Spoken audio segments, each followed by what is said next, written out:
Bismillahirrahmanirrahim. Assalamualaikum warahmatullahi wabarakatuh. Alhamdulillahi rabbil alamin.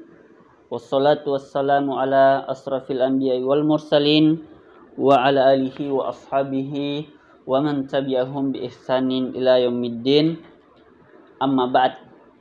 Rabbi shrah li sadri wa yassir li amri wahlul 'uqdatam min lisani yafqahu qawli. Hadirin sekalian dimuliakan oleh Allah Subhanahu wa taala, kita senantiasa mensyukuri nikmat yang Allah berikan kepada kita, sehingga dengan nikmat tersebut alhamdulillah Allah Subhanahu wa taala masih memberikan kebaikan kepada kita, dan semoga kita bisa istiqomah untuk mensyukuri nikmat yang Allah berikan kepada kita. Salawat dan salam kita kirimkan kepada Nabi besar Muhammad sallallahu alaihi wasallam yang merupakan qudwah, teladan kita, dan semoga kita senantiasa istiqomah mengikuti jalan beliau hingga akhir hayat kita. Hadirin sekalian dimuliakan oleh Allah Subhanahu wa taala, pada kesempatan ini alhamdulillah kita telah menyelesaikan beberapa hal, beberapa adab berkaitan adab-adab terhadap Allah Subhanahu wa taala. Sebelumnya sudah kita sebutkan 11 adab yang harus menjadi perhatian besar bagi kita hamba Allah Subhanahu wa taala terhadap Rabb kita, Rabbul Alamin, yakni Allah Subhanahu wa taala. Maka itu kita berharap dari semua adab ini menjadi hal yang mutlak senantiasa kita lakukan. Karena sesungguhnya jika kita memahami bahwa kita adalah hamba Allah Subhanahu wa taala, tidak ada jalan terbaik kecuali untuk melaksanakan apa yang menjadi adab kita terhadap Allah Subhanahu wa taala. Karena ini merupakan sebagai bentuk bahwa kita menyadari bahwa kita adalah hamba Allah Subhanahu wa taala. Maka tidak ada alasan untuk meninggalkan adab ini terhadap Allah Subhanahu wa taala. Tidak ada alasan, maka itu harus senantiasa dilakukan. Baik, hadirin sekalian dimuliakan oleh Allah Subhanahu wa taala. Sekarang kita masuk pada poin ke-12 yang berkaitan dengan adab-adab terhadap Allah Subhanahu wa taala. Apa yang ke-12 hadirin sekalian dimuliakan oleh Allah Subhanahu wa taala? Yakni berkeyakinan bahwa mendatangkan manfaat dan mencegah mudarat itu ada di tangannya. Ingat, mendatangkan manfaat dan mencegah mudarat itu datang dari Allah Subhanahu wa taala. Dan ini harus kita kuatkan keyakinan kita. Begitu pula menghidupkan dan mematikan. Sesungguhnya menghidupkan dan mematikan itu ada di tangan Allah Subhanahu wa taala. Dan ini harus kita kuatkan pada diri kita, hadirin sekalian dimuliakan oleh Allah Subhanahu wa taala, bahwa hanya Allah yang mampu mendatangkan manfaat pada diri kita. Tidak ada yang lain. Dan hanya Allah juga yang mampu mencegah kita dari segala bentuk kemudaratan. Ingat, sering kita mendengar atau terkadang kita melihat ada sebuah video, walaupun ini Allah alam benar atau salah, tapi kita mengambil hikmah di dalamnya. Apa itu? Ya, ada seorang yang terlambat bangun sehingga pergi ke bandara terlambat. Pergi ke bandara terlambat sehingga ketinggalan pesawat. Ketinggalan pesawat dan beliau sedihkan, menyesal dan sebagainya, kenapa terlambat bangun dan sebagainya. Tapi ala kulli hal ternyata setelah melihat informasi, berjalan beberapa waktu, pesawat tersebut terdengar kabar bahwa kecelakaan. Masya Allah, betapa bersyukurnya seorang yang ketinggalan pesawat tadi. Apa artinya? Boleh jadi kita merasa terkadang hal itu merugikan diri kita. Ternyata Allah melihat, ternyata itu merupakan bagian manfaat yang kita dapatkan ketika Allah Subhanahu wa taala membuat kita lupa atau ketinggalan pesawat. Boleh jadi. Maka itu yang harus kita kuatkan adalah bahwa Ingat, Allah yang senantiasa memberikan kita manfaat, dan Allah juga yang akan menjauhkan kita dari segala bentuk mudarat yang datang kepada kita. Maka itu harus senantiasa kita perhatikan ini. Allah Subhanahu wa taala berfirman dalam Al-Qur'an surah Al-An'am, A'udzubillahi minasyaitonirrajim, "May yusraf anhu yawma idzin faqad rahimah." Ya. Wa dzalikal fawzul mubin. Artinya barang siapa yang dijauhkan dari azab Allah Subhanahu wa taala di hari kiamat kelak, ingat, siapa yang Allah Subhanahu wa taala jauhkan azab di akhirat kelak, maka apa kata Allah Subhanahu wa taala? Maka sungguh Allah telah memberikan rahmatnya kepada kita. Ingat, ketika Allah menjauhkan diri kita dari azab yang sangat pedih, yang ketika kita sering mendengarkan bagaimana kondisi neraka dan sebagainya, itu ketika kita dijauhkan dari azab itu, maka sesungguhnya rahmat Allah telah datang kepada kita.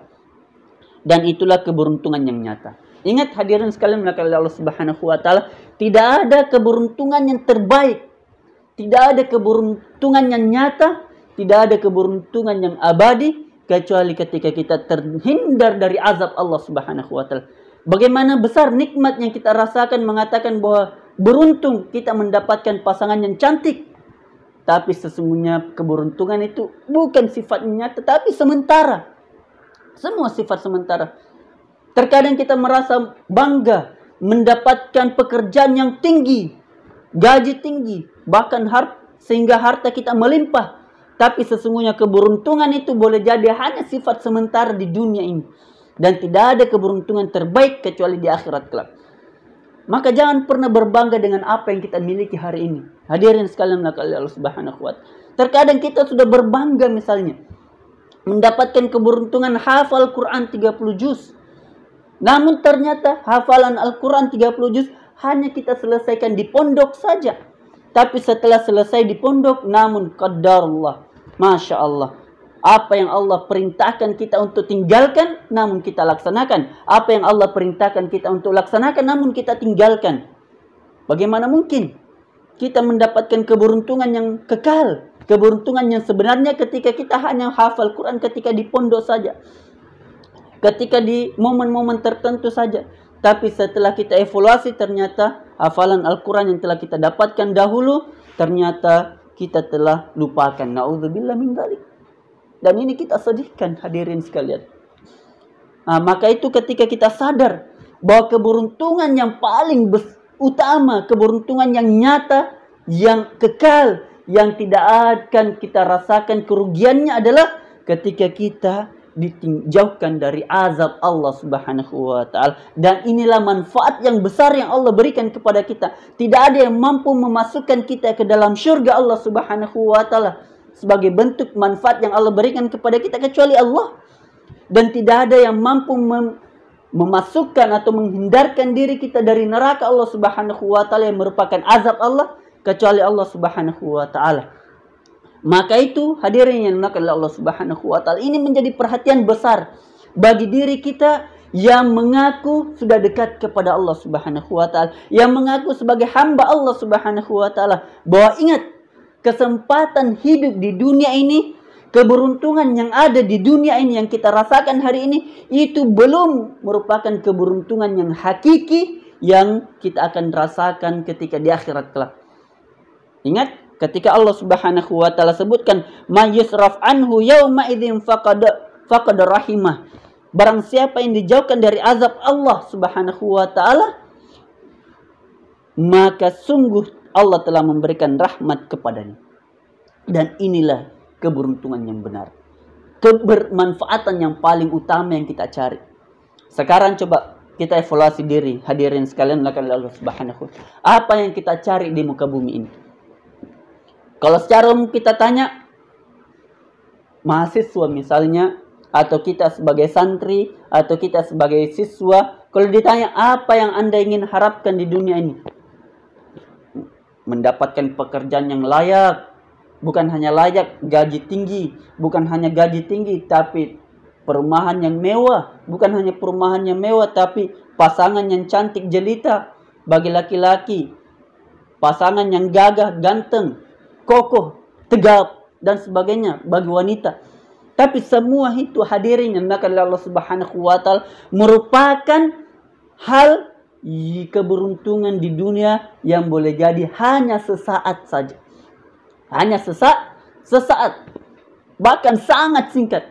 Tapi keberuntungan yang sebenarnya ketika kita dijauhkan dari azab Allah Subhanahu wa Ta'ala dan kita mendapatkan rahmat Allah Subhanahu wa Ta'ala. Bagaimana cara mendapatkan rahmat Allah Subhanahu wa Ta'ala? Bagaimana tolak ukur mendapatkan rahmat Allah Subhanahu wa Ta'ala?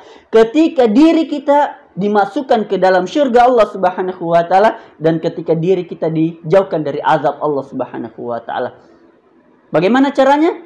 Di antaranya adalah memperhatikan adab-adab ini. Bahwa sesungguhnya hanya Allah yang memberikan kita manfaat berupa syurga dan hanya Allah yang menjauhkan kita dari mudarat dari azab Allah Subhanahu wa Ta'ala. Maka inilah keberuntungan yang sebenarnya. Terkadang kebanyakan kita sebagai manusia, kebanyakan kita mencari keberuntungan yang semu, keberuntungan yang sementara, keberuntungannya tidak ada atau cepat berlalu. Contoh misalnya keberuntungan dengan sarjana, keberuntungan dengan pekerjaan yang enak, keberuntungan dengan mendapatkan pasangan yang sesuai dengan harapan kita, keberuntungan dengan harta yang melimpah, keberuntungan dengan kendaraan yang mewah, keberuntungan dengan rumah yang mewah, keberuntungan dengan keluarga, anak-anak yang lucu dan sebagainya. Tapi ingatlah hadirin yang dimuliakan oleh Allah Subhanahu wa Ta'ala, semua itu merupakan ujian dari Allah Subhanahu wa Ta'ala. Allah Subhanahu wa Ta'ala telah mengingatkan kepada kita bahwa di antara ujian yang Allah datangkan kepada kita berupa cinta kita terhadap apa yang kita sukai di dunia ini. Apa yang kita sukai di dunia ini? Sebagaimana yang sering kita dengarkan bahwa telah dijadikan indah pandangan kita terhadap apa yang ada di muka bumi ini, berupa wanita, harta, kekayaan, emas, perak, pertanian, peternakan, kuda, semua sawah ladang. Ini merupakan indah di pandangan kita. Anak-anak, anak-anak, itu semua indah di pandangan kita. Dan itu nyaman kita rasakan ketika ada bersama dengan kita. Tapi ingat, semua itu boleh jadi sementara. Sifatnya sementara. Dan ini yang kita tidak harapkan, bahwa kita mendapatkan keberuntungan sifatnya sementara. Tapi kita berusaha mendapatkan keberuntungan yang selamanya. Pun kalau kita tidak mendapatkan keberuntungan sifatnya sementara di dunia dan sifatnya kekal di akhirat, maka kalau kita tidak mendapatkan keberuntungan di dunia ini yang sifatnya sementara, kita berharap keberuntungan itu kita dapatkan di akhirat kelak yang bersifatnya sementara. Tentu yang kita harapkan adalah keberuntungan yang sifatnya sementara di dunia ini juga kita dapatkan, dan keberuntungan sifatnya selamanya di akhirat juga kita dapatkan. Ini yang kita harapkan di dunia dan di akhirat. Pun kalau kita tidak mendapatkan di dunia, itu tidaklah masalah. Namun yang paling utama yang menjadi perhatian kita agar kita mendapatkan keberuntungan di akhirat kelak. Dan inilah berupa syurga Allah Subhanahu wa Ta'ala. Maka sungguh Allah lah yang memberikan syurga kepada kita, dan Allah juga yang menghindarkan azab nerakanya kepada kita. Maka itu mari sama-sama kita perhatikan adab kita terhadap Allah Subhanahu wa Ta'ala, bahwa hanyalah Allah yang dapat memberikan keberuntungan yang kekal bagi kita sebagai hamba Allah Subhanahu wa Ta'ala. Kemudian yang selanjutnya hadirin dimuliakan oleh Allah Subhanahu wa Ta'ala, poin yang ke-13 yang perlu kita sampaikan pada hari ini, yakni berbaik sangka kepada Allah Subhanahu wa Ta'ala. Inilah adab kita kepada Allah. Bagaimana kita senantiasa berbuat baik sangka kepada Allah Subhanahu wa Ta'ala. Berbaik sangka kepada Allah Subhanahu wa Ta'ala, husnuzon kepada Allah Subhanahu wa Ta'ala. Terkadang kita melihat, ya Allah, kenapa ujianku sangat berat? Ujianku kenapa begitu berat? Aku tak sanggup lagi dan sebagainya. Terkadang kita mendengarkan bahasa-bahasa seperti itu. Ya Allah, saya sudah tidak sanggup hidup lagi. Ya. Ini biasa di film-film. Ya. Maka hati-hati hadirin oleh Allah Subhanahu wa taala. Bahwa ingatlah kita harus senantiasa berprasangka baik kepada Allah Subhanahu wa taala. Ketika datang ujian kepada Allah, ingatlah apa yang Allah Subhanahu wa taala sebutkan. Di antara penegasan dari Allah Subhanahu wa taala bagi orang yang merindukan surga Allah Subhanahu wa taala. Apa kata Allah Subhanahu wa taala? Dalam Al-Qur'an Allah Subhanahu wa taala sebutkan ketika kita betul-betul mau mendapatkan surga Allah Subhanahu wa taala. Disebutkan dalam Al-Quran yang terkadang kita sering mendengarkan dari guru-guru kita, ustadz-ustadz kita, dari ceramah-ceramah, apa yang disebutkan, am hasibatum an tadkhulul jannah, ataukah kalian mengira akan dimasukkan ke dalam surga? Masya Allah, ini ataukah kita mengira bahwa kita akan dimasukkan ke dalam surga? Hadirin sekalian oleh Allah Subhanahu wa taala. Am hasibatum an tadkhulul jannah walamma ya'tikum mathalul ladzina khalau min qablikum massathumul ba'sa wad-dharra wa zulzilu. Padahal sebelum datang ujian kepada kita, ujian kelaparan, kesempitan, digoncang berbagai macam cobaan. Kita mau merasakan surga jamaah sekalian, hadirin sekalian oleh Allah Subhanahu wa taala, namun kita belum diuji. Bagaimana mungkin kita bisa mendapatkan surga? Ingatlah Nabi SAW yang sudah dijamin masuk surga, yang sudah dijamin bahwa akan mendapatkan surga Allah Subhanahu wa taala, yang sudah melaksanakan perintah Allah Subhanahu wa taala, yang sudah dijamin masuk surga 100%, namun senantiasa memperhatikan ujiannya di mata Allah Subhanahu wa taala, namun tetap memperhatikan apa yang menjadi kehidupannya di dunia ini. Bagaimana bentuk memperhatikan kehidupan di dunia? Yakni menjadikan hidupnya sebagai ibadah kepada Allah. Coba kita lihat, siapa yang paling berat ujiannya di mata Allah Subhanahu wa taala? Di dunia ini, hadirin sekalian oleh Allah Subhanahu wa taala. Siapa kira-kira yang mendapatkan ujian terberat? Maka ujian terberat adalah para nabi dan rasul. Tidak ada ujian terberat kecuali yang dialami oleh para nabi dan rasul. Coba kita lihat, siapa yang di antara kita yang paling lama sakit? Sakitnya kita siapa? Nabi Ayub alaihissalam. Siapa di antara kita yang digoda dengan kemiskinan? Yang begitu miskin? Nabi SAW pernah bertanya kepada Aisyah, ada makanan hari ini? Dijawab tidak ada. Kita alhamdulillah kalau kita bertanya ada makanan hari ini, masih ada yang bisa kita makan, masih ada beras yang bisa dimasak, masih ada buah-buahan terkadang, masih ada uang kita bisa gunakan untuk belanja dan sebagainya. Kalau ditanya lagi, kita misalnya, ternyata mungkin orang miskin, tapi tidak. Orang kaya juga. Kalau kita ditanya, siapa di antara kita yang paling kaya? Hadirin sekalian Allah Subhanahu wa taala. Kira-kira yang kekayaan kita bisa menjadikan gelas sebagai emas, membeli emas dan sebagainya, ada istana dan sebagainya. Dan itu saya yakin tidak ada yang lebih kaya dibanding dengan Nabi Sulaiman alaihissalam. Nabi Sulaiman. Terus apa yang membuat kita tidak mau menjalankan apa yang menjadi perintah Allah Subhanahu wa taala? Kita mengatakan bahwa ujian kita begitu berat. Seberapa beratkah ujian kita, hadirin sekalian oleh Allah Subhanahu wa taala? Sehingga kita tidak berprasangka baik kepada Allah Subhanahu wa taala. Seberapa berat ujian kita? Kita mungkin baru sulit, kita baru merasakan bahwa ternyata kita hidup bersama suami istri yang mungkin suami kita agak galak dan sebagainya. Anak-anak kita yang masih butuh dididik dan sebagainya. Harta kita mungkinnya masih pas-pasan dan sebagainya. Mungkin kehidupan kita masih sangat jauh dari apa yang menjadi harapan kita. Rumah kita masih sederhana, kendaraan kita masih sederhana dan sebagainya.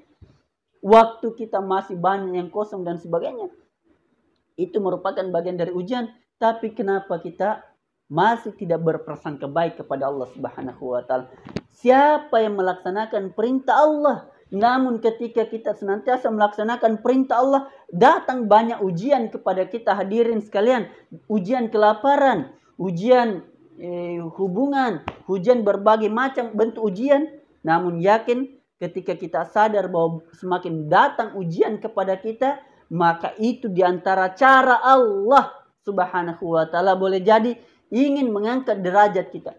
Mungkin selama ini kita tidak pernah sakit, namun tiba-tiba Allah datangkan penyakit kepada kita. Boleh jadi itu sebagai bentuk Allah ingin mengangkat derajat kita sebagai hamba Allah Subhanahu wa ta'ala. Ingatlah ketika Nabi Ayub alaihissalam, sebelumnya Masya Allah hartanya beliau melimpah. Harta beliau melimpah dan beliau senantiasa taat kepada Allah Subhanahu wa ta'ala. Digoda dengan syaitan laknatullahi alaihi, tidak mampu. Digoda berbagai macam bentuk ujian, tidak mampu tetap melaksanakan ketaatan kepada Allah Subhanahu wa ta'ala. Tapi kita lihat bagaimana ketika Allah datangkan penyakit kepada Nabi Ayub, apakah tetap melaksanakan perintah Allah Subhanahu wa ta'ala? Apakah tetap melaksanakan apa yang menjadi perintah Allah Subhanahu wa ta'ala? Ternyata sekian tahun menderita penyakit, Masya Allah, Allah Subhanahu wa ta'ala tetap menjadi prioritas beliau dalam kehidupannya. Walaupun sakit melanda, namun senantiasa mengingat Allah Subhanahu wa ta'ala, menjadikan waktunya berzikir kepada Allah Subhanahu wa ta'ala, menjadikan hari-harinya adalah habis untuk mengingat Allah Subhanahu wa ta'ala. Masya Allah, Allah mengangkat penyakit beliau, dan ketika kembali Allah mengangkat penyakit beliau, maka Allah kembali mendatangkan apa yang telah diraih sebelum datangnya penyakit beliau, bahkan jauh lebih besar dari apa yang diraihnya.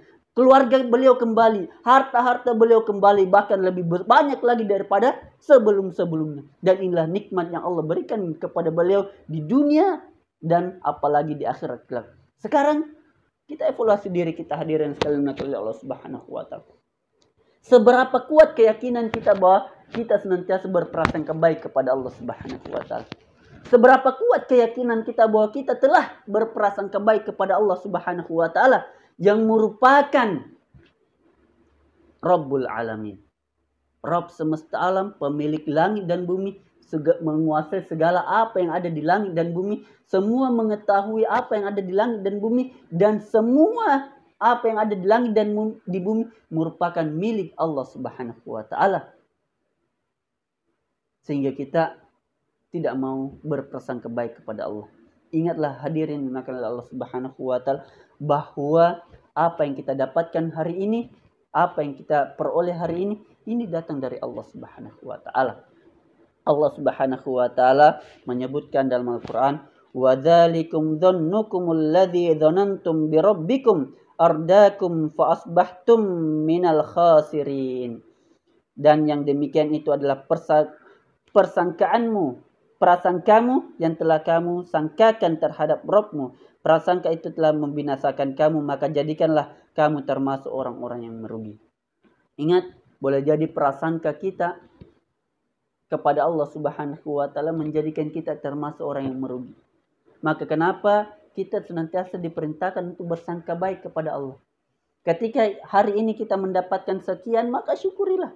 Boleh jadi Allah memberikan hal itu kepada kita, sehingga boleh jadi hanya itu yang mampu kita kelola.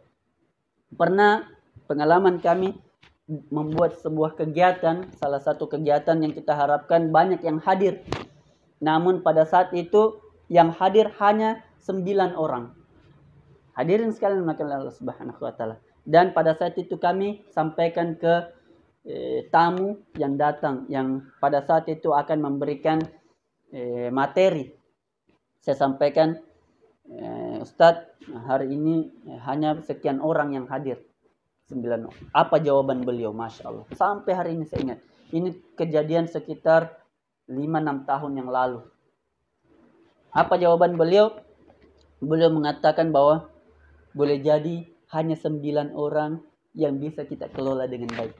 Sekiranya lebih, boleh jadi kapal kita tenggelam. Masya Allah. Maka itu hadirin maka Allah Subhanahu wa ta'ala, apapun yang hasil yang kita dapatkan, maka berprasangka baiklah kepada Allah Subhanahu wa ta'ala. Tugas kita sebagai hamba, tugasnya adalah berusaha. Adapun Allah Subhanahu wa ta'ala adalah tempat menentukan hasil. Maka ketika kita telah berusaha semaksimal mungkin, namun hasilnya sekian, maka berprasangka baik kepada Allah Subhanahu wa ta'ala. Boleh jadi dengan usaha yang kita lakukan dan hasilnya sekian, itu diantara bentuk Allah ingin menguji kita seberapa kuat keimanan kita kepada Allah Subhanahu wa ta'ala. Ingat, Tugas hamba hanyalah berusaha. Adapun tugas hasil Allah Subhanahu wa taala yang menentukan. Kemudian yang terakhir yang perlu kita sampaikan pada hari ini, hadirin sekalian oleh Allah Subhanahu wa taala, adalah poin ke-14, yakni bersabar menghadapi segala ketetapan takdir Allah Subhanahu wa taala dan membenarkan kabar yang diberitakannya serta melaksanakan apa-apa yang menjadi kewajibannya. Ingat, tugas hamba Subhanahu wa taala adalah bersabar. Tugas hamba adalah bersabar di muka bumi ini hadirin sekalian oleh Allah Subhanahu wa taala. Walaupun sering kita mendengarkan dari para guru kita, ustadz kita mengatakan bahwa bersabar itu salah satu poinnya adalah bersabar melaksanakan kewajiban dari Allah Subhanahu wa taala dan bersabar meninggalkan apa yang Allah larang. Bersabar hadirin sekalian oleh Allah Subhanahu wa taala. Ketika kita berada sebagai santri hari ini, maka kita bersabar melaksanakan apa yang menjadi aturan-aturan santri di pondok kita. Ketika kita sekarang sebagai guru misalnya, kita bersabar menjalankan profesi kita sebagai guru dimanapun kita berada, sebagai bentuk ketaatan kita kepada Allah. Ketika kita sekarang sebagai suami, kita bersabar sebagai suami untuk mencari nafkah, untuk mendidik keluarga, untuk senantiasa menjalankan apa yang menjadi perintah Allah sebagai suami. Kita bersabar dengan itu. Ketika kita sebagai istri atau anak, kita bersabar sebagai istri atau kita bersabar sebagai anak. Bahwa kita adalah anak yang memiliki tanggung jawab yang harus kita laksanakan. Tanggung jawab sebagai hamba Allah. Tanggung jawab sebagai umat Nabi. Tanggung jawab sebagai anak dari orang tua kita. Ini ada tanggung jawab yang harus senantiasa kita perhatikan hadirin sekalian oleh Allah Subhanahu wa taala. Dan semua itu harus kita bersabar kepadanya. Bersabar melaksanakan. Maka sekarang kita bersabar terhadap kita sebagai hamba Allah Subhanahu wa taala, dan yang paling utama kita bersabar melaksanakan perintah Allah. Kita bersabar dengan melaksanakan perintah Allah hadirin sekalian oleh Allah Subhanahu wa taala. Ketika kita sebagai santri, kita bersabar sebagai santri. Dan itu sebagai bentuk kita ketaatan kepada Allah. Ingat, ketika kita bersabar sebagai santri, maka itu juga bagian dari ketaatan kita kepada Allah Subhanahu wa taala. Ketika kita bersabar sebagai guru, ustadz atau ustazah, itu juga bagian dari ketaatan kita kepada Allah Subhanahu wa taala. Intinya bersabar. Karena sesungguhnya innallaha ma'as sabirin. Sesungguhnya Allah bersama dengan orang-orang yang sabar. Hadirin sekalian oleh Allah Subhanahu wa taala, ketika kita telah bersama dengan Allah, kepada siapa lagi kita berharap kebersamaannya? Kalau Allah sudah berada dalam hati kita, hadirin sekalian oleh Allah Subhanahu wa taala, tidak ada lagi yang kita harapkan kebersamaannya. Karena sesungguhnya Allah Subhanahu wa taala pemilik segala langit dan bumi, alam semesta ini. Ketika kita telah bersama dengan Allah Subhanahu wa taala, maka sesungguhnya kita telah memiliki segalanya hadirin sekalian oleh Allah Subhanahu wa taala. Maka sungguh Allah lah yang paling utama yang harus kita cari kebersamaan. Maka ketika kita bersabar dengan perintah Allah, maka insya Allah inilah yang paling utama yang harus nantiasa menjadi perhatian kepada hamba Allah. Ingatlah ciri-ciri di antara ciri-ciri orang yang beruntung. Di antara ciri-ciri orang yang beruntung siapa itu? Mereka senantiasa saling menasihati dalam kesabaran. Watawasau bis sabr. Saling menasihati dalam kesabaran. Karena sesungguhnya kesabaran itu, ingat, menasihati dalam kesabaran saja itu merupakan bagian dari kita mendapatkan keberuntungan dari Allah. Apatah lagi ketika kita betul-betul bersabar. Menasihati dalam kesabaran saya itu di antara ciri-ciri mendapatkan keberuntungan dari Allah. Apatah lagi ketika kita betul-betul sebagai hamba yang bersabar hadirin sekalian. Maka Allah memberikan keutamaan bagi orang yang sabar. Innallaha ma'as sabirin. Sesungguhnya Allah bersama dengan orang-orang yang sabar. Masya Allah. Inilah yang paling utama yang harus kita raih hadirin sekalian oleh Allah Subhanahu wa taala, agar kita betul mendapatkan kesabaran yang benar. Kita sabar menjalankan perintah Allah, kita sabar meninggalkan larangan Allah, kita bersabar terhadap musibah yang datang kepada kita. Dan senantiasalah ucapkan ketika kita mendapatkan ujian dari Allah Subhanahu wa taala, qalu inna lillahi wa inna ilaihi rajiun. Ketika ada saudara kita dipanggil oleh Allah, sebutkan inna lillahi wa inna ilaihi rajiun. Ketika kita ditimpa musibah, apapun musibahnya, apakah dalam bentuk penyakit ataukah dalam bentuk yang lain, ketika kita menganggap itu musibah, maka tidak mengapa hadirin yang dimuliakan oleh Allah Subhanahu wa taala. Kita sebutkan innalillahi wa inna ilaihi rajiun. Ketika kita didatangkan penyakit, katakanlah bahwa penyakit ini datang dari Allah dan insya Allah Allah akan mencabut penyakit ini. Ketika kita mengatakan bahwa musibah kemiskinan, maka sebutkan innalillahi wa inna ilaihi rajiun. Ketika ini kemiskinan datang dari Allah dan insya Allah ketika kita yakin bahwa ketika kita telah berusaha, maka tetap hasilnya seperti itu, maka katakanlah bahwa ini datang dari Allah dan akan kembali kepada Allah. Yang tentu kemiskinan itu bukan berarti kita harus santai-santai di rumah, kita harus bekerja. Ketika kita sudah maksimalkan usaha kita, bahkan tiap hari bekerja, namun hasilnya sekian, maka itulah diantara bentuk ujian yang harus kita bersabar di dalamnya. Yang menjadi pertanyaan adalah, apakah kita senantiasa perhatikan kesabaran kita dalam hati kita, dalam diri kita, bahwa kita telah bersabar di mata Allah Subhanahu wa taala.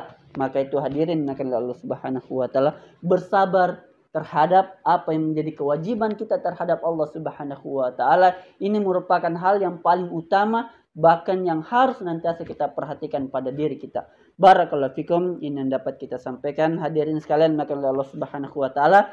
Semoga hal ini menjadi kebaikan untuk kita dan semoga Allah Subhanahu wa taala menjadikan kita termasuk manusia-manusia yang beradab terhadap Allah Subhanahu wa taala. Kita telah menyebutkan 12 poin dan semoga 12 ini bisa terus kita maksimalkan untuk kita laksanakan pada diri kita. Barakallahu fikum, lebih dan kurangnya mohon dimaafkan.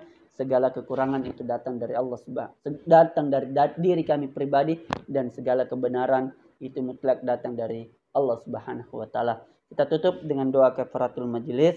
Subhanakallahumma bihamdik asyhadu an la ilaha illa anta astaghfiruka wa atubu ilaik. Wassalamualaikum warahmatullahi wabarakatuh.